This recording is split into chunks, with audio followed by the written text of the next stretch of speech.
பேசு தமிழா பேசு நேயர்களுக்கு வணக்கம். இன்று நம்முடன் சிறப்பு விருந்தினராக டாக்டர் திரு நிரஞ்சன் அவர்கள் இணைந்திருக்காங்க.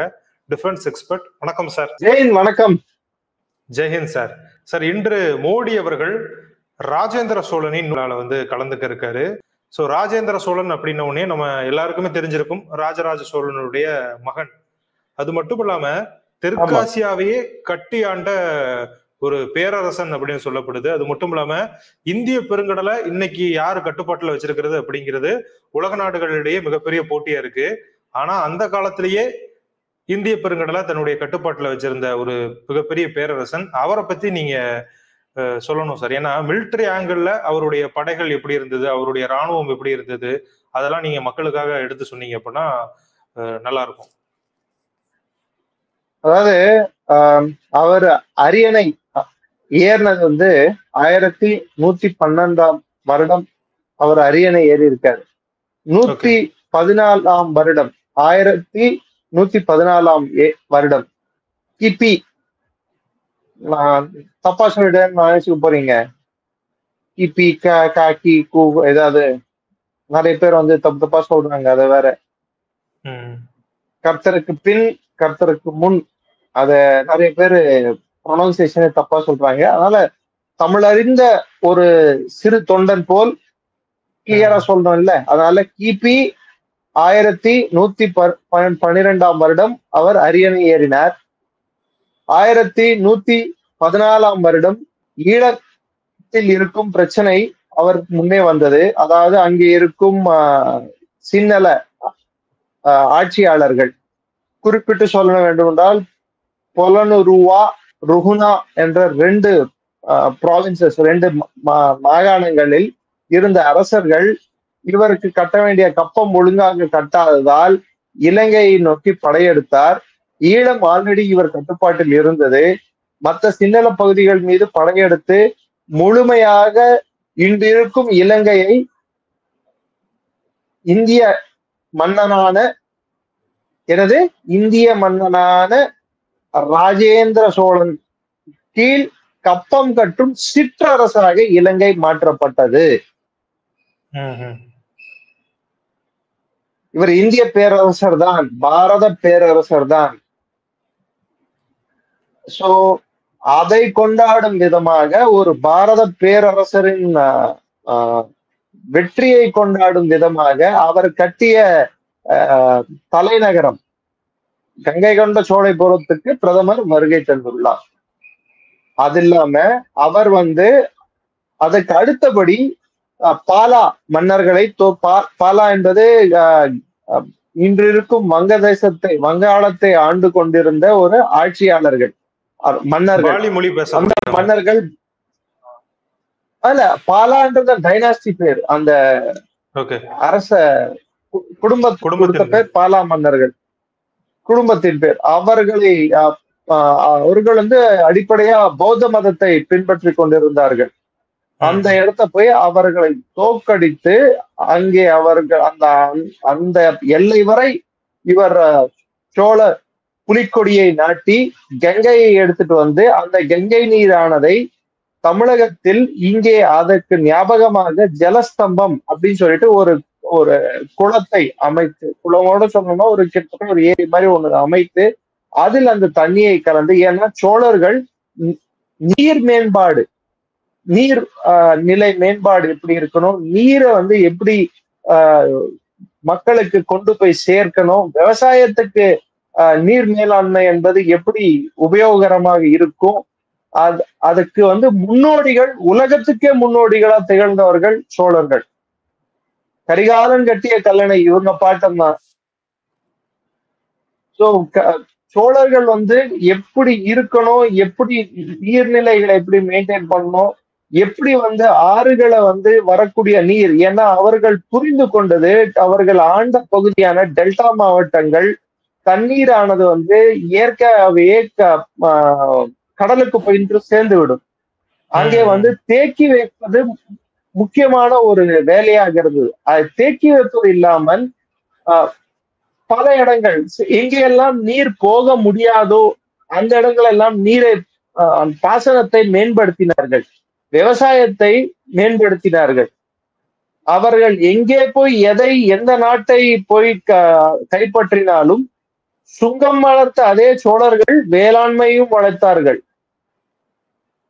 மும்முடி சோழர்கள் என்றாலே வேளாண்மைக்கும், அதாவது யானைகளை வைத்து போரடித்தார்கள். அதாவது இந்த நெற்கதிரை அடிப்பாங்க பாத்தீங்களா, அறுவடை செய்தப்புறம் அது யானைகளை யூஸ் பண்ணாங்க அவங்க. சோ அப்பேற்பட்ட சோழ பேரரசு கங்கையை போயிட்டு பாலா மன்னர்களை தோற்கடித்த பின் அதற்கப்புறம் அவர்கள் விழிகள் வெறும் அத்தோடு இந்தியாவோடு நின்று விடாமல் இந்திய துணை கண்டத்தையும் தாண்டி இந்திய பெருங்கடலை ஆட்சி செய்யும் ஒரு வல்லரசாக உருவாகியது. சோ அதுக்கப்புறம் சோழர்கள் இந்த தருவாயில் தான், அதாவது இந்த கங்கை கொண்ட சோழபுரத்தை நிறுவினது கங்கை மன்னர்களை தோற்கடித்து, பாலா மன்னர்களை தோற்கடித்து அதன் ஞாபகமாக ஜலஸ்தூபியை அமைத்து அங்க கங்கை கொண்ட சோழபுரம் அரியலூர் கிட்ட அங்க ஒரு பெரிய ஒரு நகரத்தை கட்ட முன்னேற்பாடுகள் எடுத்து அங்கேயும் ஒரு பிருகதீஸ்வரர் கோயில் ஒன்றை நிர்மாணம் செய்தார். தஞ்சையில் இருக்கும் கோவில் போலே ஒரு கோவில ராஜேந்திர சோழன். சோ அவர் தந்தை சால சிறந்த ஒரு மன்னர் என்று நம்ம சொல்ல தேவையில்லை, உலகம் அறிந்த உண்மை.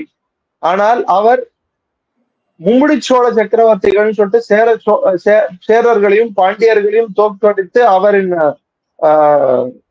வலிமையை காட்டினார்.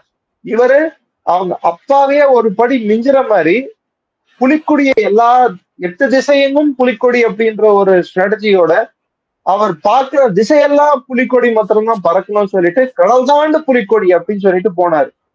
அதுக்கு முக்கியமான காரணம், இன்னைக்கு சோழர்கள் கங்கா, அதாவது அந்த கங்கையை இங்க கங்கை கொண்ட சோழபுரம் கட்டின பிற்பாடு அவர்கள் எடுத்துக்கொண்ட முயற்சியில நான் உங்களுக்கு ஒரு மேப்பும் நான் ஷேர் பண்றேன். சோழர்களோட அரசோட எவ்வளவு தூரம் பறந்து விரிந்து இருந்தது அவர்கள் சாம்ராஜ்யம் சொல்றதுக்கு ஒரு மேப் ஒன்று ஷேர் பண்றோம் உங்களுக்கு.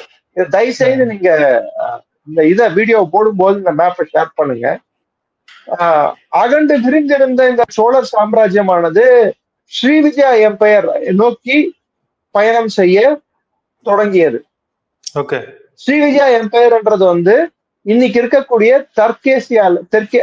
தென்கிழக்கு ஆசியால இருக்கக்கூடிய மலேசியா பகுதியில் இருக்கும் ஒரு பகுதி. அவங்க ஒரு நாடு இல்ல, பல நாடுகள் ஒன்று சேர்ந்து அந்த பகுதியை தன் கட்டுப்பாட்டில் வைத்திருந்த ஒரு கன்ஃபெடரேஷன் மாதிரி வச்சுக்கோங்க.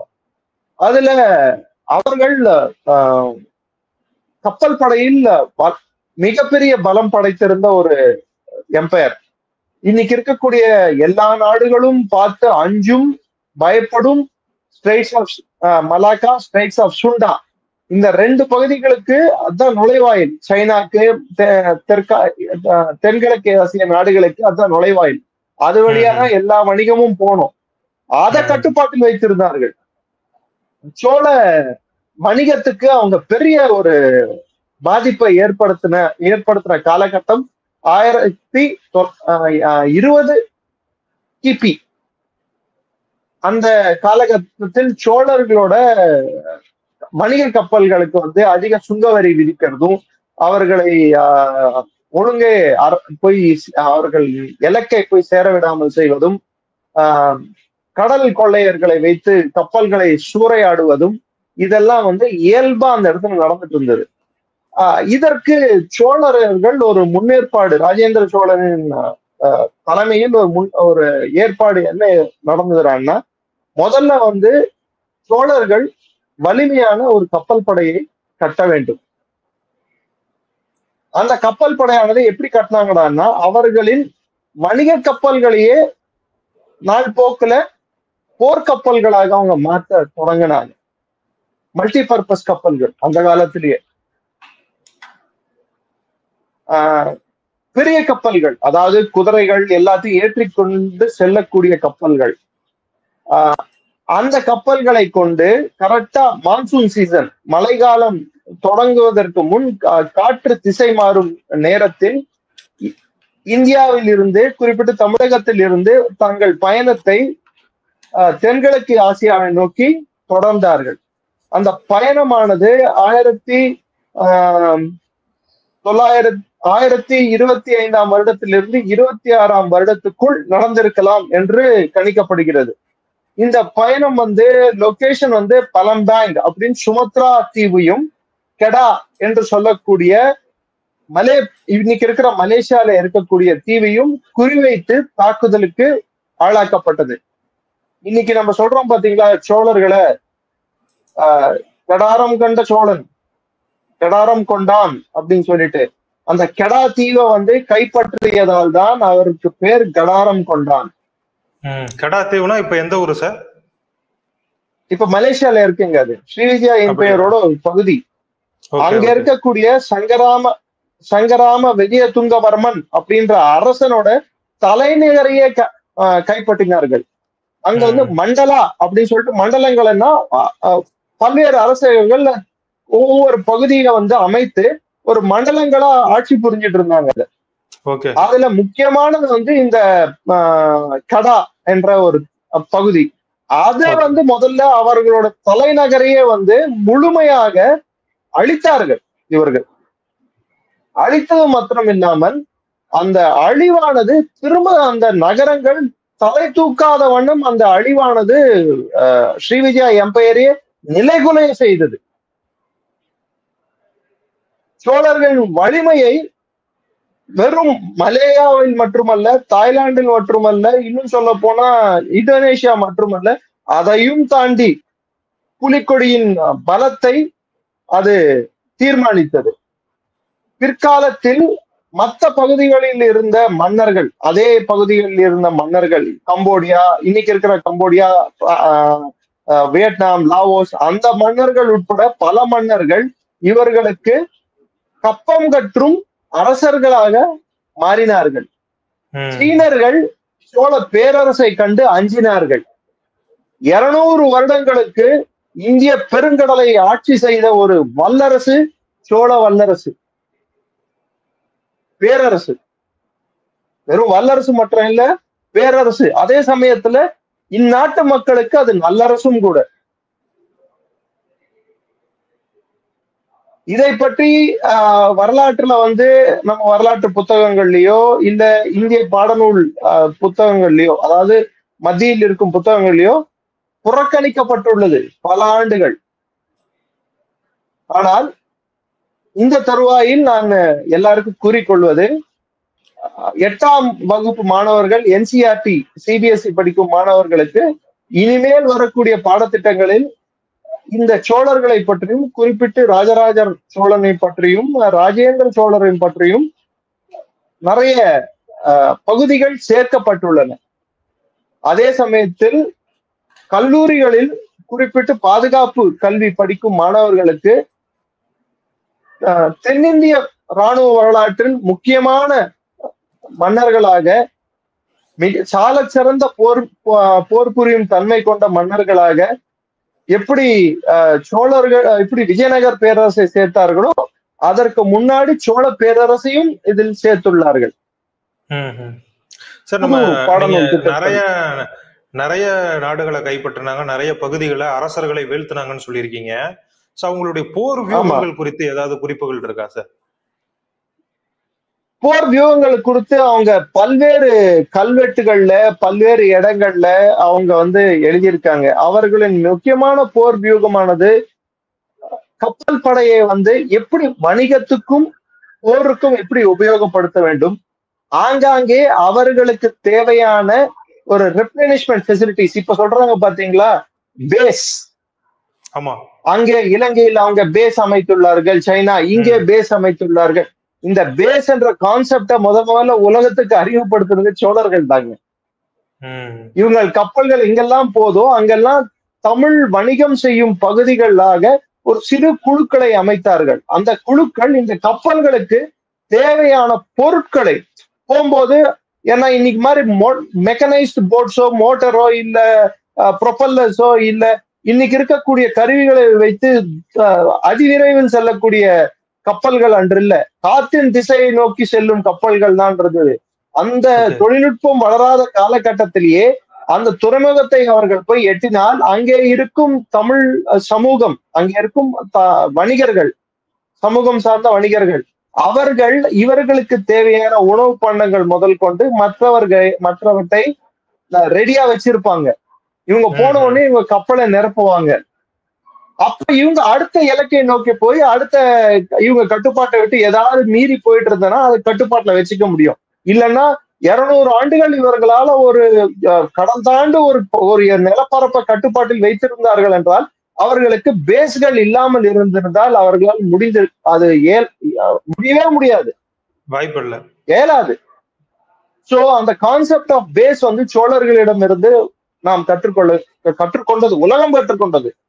ஒரு பெரிய கப்பல் படை இருக்க வேண்டும் என்றால் அந்த கப்பல் படைக்கு ஒரு இடத்துல இருந்து இன்னொரு இடம் செல்லும் போது அதற்கு தங்கு தடையின்றி அதற்கு தேவையான பொருட்களை கடப்பதற்கான வழிமுறை செய்ய வேண்டும். வணிகத்துக்கு பின்புலமாக செயல்படுவது உங்கள் கப்பல் படையின் பலம்தான். ட்ரேட் அண்ட் கன்போட், அதாவது அன்னைக்கு கன் இல்ல, உங்களோட கப்பல் படையின் பலம் தான் உங்கள் கடல் சார்ந்த வணிகத்தையும் தீர்மானிக்கும் என்பதை சோழர்கள் அதில் தீர்மானமான நம்பிக்கை கொண்டிருந்தார்கள். ஓகே. அதுக்கப்புறம் நீங்க எடுத்து பாத்தீங்கன்னா சோழர்களோட இன்னொரு முக்கியமான இது, அவங்க யூஸ் பண்ண போட்ஸ் எல்லாமே பெரிய ஸ்கேல் போட்ஸா இருந்தது. அத வந்து அவங்க பயன்படுத்தின காலகட்டம் பாத்தீங்கன்னா காற்றின் திசை எப்பெல்லாம் வந்து இவர்களுக்கு சாதகமாக உள்ளதோ, மான்சூன் குறிப்பிட்டு மழை காலங்களில், அப்போ காற்றின் திசை வந்து எதிர் திசையில இருக்கா, அப்ப மூவ் பண்ணும் போது வாட்டமா இருக்கும்னு சொல்லிட்டு அந்த காலகட்டங்களில் தான் இவர்கள் வந்து எதிரி நாடின் மீது படையெடுப்பு நடத்துவார்கள். எந்த டைம்ல வந்து ஒரு நாடு வராதுன்னு அவங்க நினைப்பாங்களோ, அதாவது எலிமெண்ட் ஆஃப் சர்ப்ரைஸ், எப்ப வந்து ஒருத்தர் அடிக்க மாட்டாருன்னு அவங்க நம்பிட்டு இருக்காங்களோ அந்த டைம்ல போய் அவங்கள போய் தாக்குவதற்கு. சோ அந்த எலிமெண்ட் ஆஃப் சர்ப்ரைஸ் சோழர்கள் கையில் வைத்திருந்தார்கள். மழைக்காலங்களில் தான் அவர்களோட அதிகபட்சமான ராணுவ கடற்படை சார்ந்த தாக்குதல்கள் நடந்துள்ளன. குறிப்பிட்டு சொல்லணும்னா இந்த ஸ்ரீவிஜயா எம்பையரை தாக்குனதே அந்த காலகட்டத்துல. அது ஏன்னா அந்த காலகட்டத்துல காற்றின் திசையை வைத்து ஒரு இடத்துல இருந்து இன்னொரு இடத்துக்கு ஃபாஸ்டா மூவ் பண்ண முடியும்.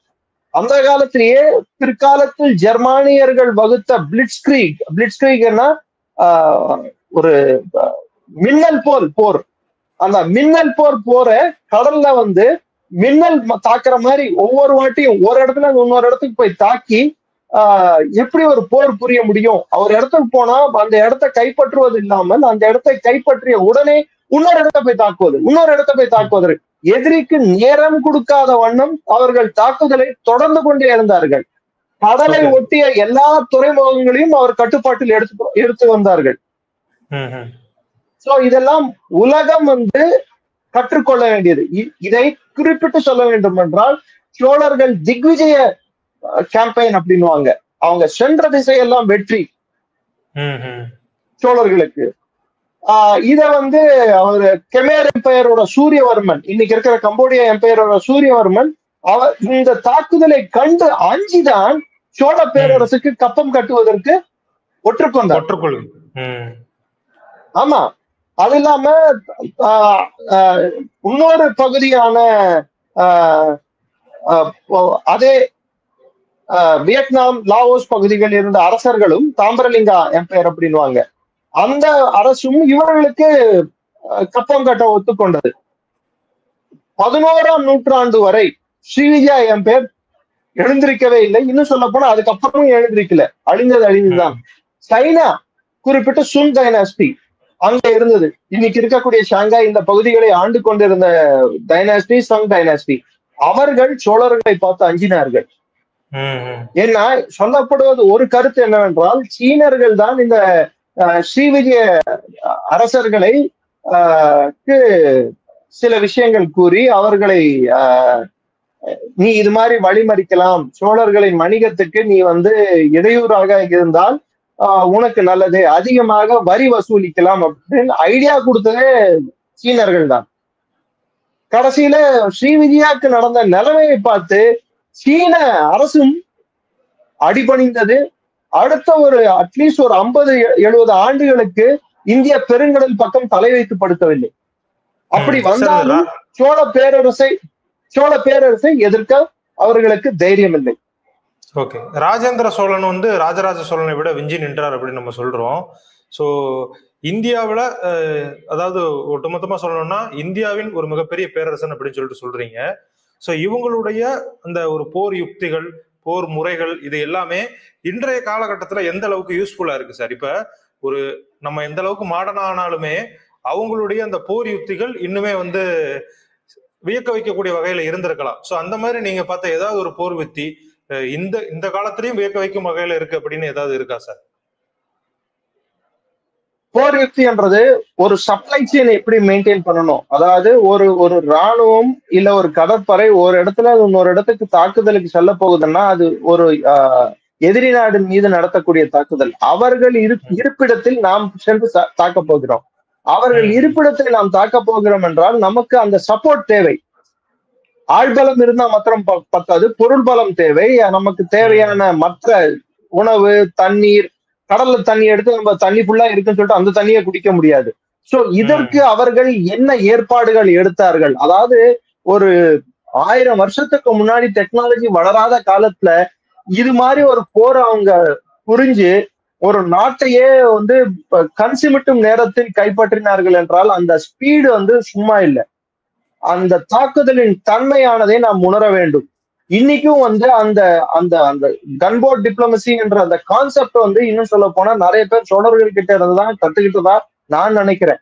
அதாவது ஒரு நாட்டின் வலிமை வந்து தங்கள் கப்பல் படை மூலம்தான் வளரும் என்பதை உணர்ந்தார்கள் சோழர்கள். இன்னொன்னு என்னடா, கிட்டத்தட்ட இன்னைக்கு இருக்கக்கூடிய வங்காள விரிகுடா கரெக்டா சொன்னோம்னா இப்ப பே ஆஃப் பெங்கால்னு சொல்றோம் பாருங்க, அத அவங்களோட ஒரு ஒரு குட்டி ஒரு இதுவாவே மாத்திட்டாங்க. அவங்க கட்டுப்பாட்டிலேயே அது அந்த மொத்த பகுதியுமே அவங்க பேக் வாட்டர்ஸ் மாதிரி மாத்திட்டாங்க. அவங்க நினைக்கும் இடமெல்லாம், அந்த பார்க்கும் இடமெல்லாம், நினைக்கும் இடமெல்லாம் அந்த வங்காள விரிகுடாவை சுத்தி இருக்கிற பகுதியெல்லாம் அவர்கள் கட்டுப்பாட்டில். மாலத்தீவு அவர்கள் கட்டுப்பாட்டில், இலங்கை அவர்கள் கட்டுப்பாட்டில். நீங்க பேரை சொல்லுங்க, அதெல்லாம் அவங்க கட்டுப்பாட்டில். அப்போது அவர்கள் வந்து இங்கிருந்து வணிகத்துக்காக அனுப்பி வைத்தார்கள். பாத்தீங்களா, ஒரு சில கம்யூனிட்டிஸ அந்த கம்யூனிட்டிஸ் அங்க செட்டில் பண்ண வச்சாங்க. அந்த கம்யூனிட்டிஸ் தான் பிற்காலத்துல வந்து மலேசியாவில, சிங்கப்பூர்ல, மற்ற நாடுகள்ல வந்து போய் செட்டில் ஆகி அங்க செட்டியார், நாட்டுக்கோட்டை செட்டியார்கள் அப்படின்னு சொல்லிட்டு புகழ்பெற்ற கம்யூனிட்டிகளா மாறினது வந்து இவர்களின் ஒரு பகுதி தான் சொல்லப்படுகிறது. வணிகத்துக்காக சென்றவங்க தான். ஆனா அவங்க வணிகம் மாத்திரம் இல்ல, it is both for commercial activity, வணிகத்துக்கும் பிளஸ் மிலிட்டரி ஆக்டிவிட்டி சப்போர்ட் பண்றதுக்கும். இவர்கள் தான் முதல்ல சப்வர்சிவ் ஆக்டிவிட்டிஸ்க்காக தனி ஒரு அமைப்பு. சப்வர்சிவ் ஆக்டிவிட்டின்னா எதிரி நாட்டின் போர்க்கப்பல்களுக்கு வந்து எப்படி அதை நாசவேலை செய்வது, அதை எப்படி முழுகடிப்பதற்கென்று கிராக் கமாண்டோ யூனிட்டுகளை முதலில் நிறுவியவர்கள் சோழர்கள். அதாவது ஆழ்கடல் வரைக்கும் சென்று முத்து குளிப்பாங்க பாத்தீங்களா, அந்த மீனவர்களுக்கு ட்ரைனிங் கொடுத்து அந்த மீனவர்களை எதிரி கப்பல்களில் ஓட்டை போடுவதற்கும் அதை முழுகடிப்பதற்கும் கமாண்டோக்களாக வடிவமைத்தார்கள். டெக்னாலஜி இல்லைங்க, இன்னைக்கு மாதிரி துப்பாக்கி எதுவும் இல்லைங்க, குண்டுகள் இல்லைங்க. அந்த காலத்திலேயே எவன் ஆழ்கடல்ல போறான், இவன் மீனவன். முத்தெடுக்க போறான் வந்து ஆழ்கடலுக்கு போய் தான் முத்தெடுக்க முடியும். அது வந்து கிட்ட இருக்கிற, அதாவது ஆழம் கம்மியா இருக்கிற இடத்துல வந்து முத்து கிடைக்காது. சோ அது மாதிரி மூச்செடுக்கும் தன்மையை கொண்டவர்களை வந்து போர் வீரர்களாகவும் மாற்ற முடியும். அவர்களை வைத்து, கம்மியான ஆட்களை வைத்து மிகப்பெரிய சேதத்தை எதிரிக்கு உண்டாக்க முடியும் என்று உணர்ந்தவர்கள் சோழர்கள். அதுக்கென்று ஒரு அமைப்பை ஏற்படுத்தினார்கள். இரண்டாவது ஸ்பைங், உளவு அமைப்பு. சோழர்களின் உளவு அமைப்பு வந்து மிக வலிமை படைத்த அமைப்பாக மாற்றினார்கள். எல்லா நாடுகளும் அவர்களுக்கு உளவு அமைப்பை நிறுவினார்கள். எல்லா துறைமுகங்களையும் எங்கெல்லாம் இவங்களுக்கு வணிகம் சார்ந்த போக்குவரத்து இருந்ததோ அங்கெல்லாம் வந்து இவர்களின் உளவாளிகள் நடமாடினார்கள்.